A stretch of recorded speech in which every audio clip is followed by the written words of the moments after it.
The elected leaders of the Republican Party downplay the violence of January 6th, and they demand that all others do the same. This has become a litmus test. It's as if the hundreds of serious injuries to Capitol police officers who defended our Capitol that day were inconsequential.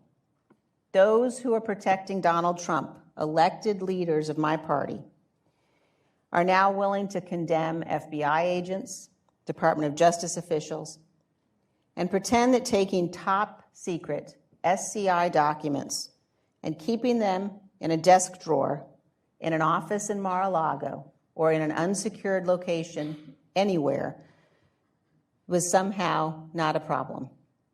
They are attempting to excuse this behavior. They're attempting to say that it was normal, that it was a storage issue. A number of people in this room have worked in national security positions in our federal government. You all know this is a grave problem. And apparently, the Department of Justice has evidence that Donald Trump lied about having these documents, and he lied repeatedly. This has now become excusable too, if you judge by the actions of the elected officials in my party. Does defending Donald Trump now mean excusing obstruction of justice? How many of our elected officials today are willing to do that? Bit by bit, excuse by excuse, we're putting Donald Trump above the law.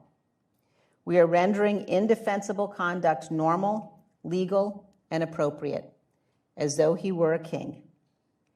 And now, Donald Trump has been suggesting, not even subtly, that any legal action against him could result in violence. Our former president is apparently now suggesting that if he is prosecuted, his supporters should stand up to our constitutional order and the rule of law. Stand up and, through whatever means are needed, prevent his prosecution, prevent the application of the law. It is hard to see this as anything but a direct threat to our Constitution, to our republic, and a credible one at that.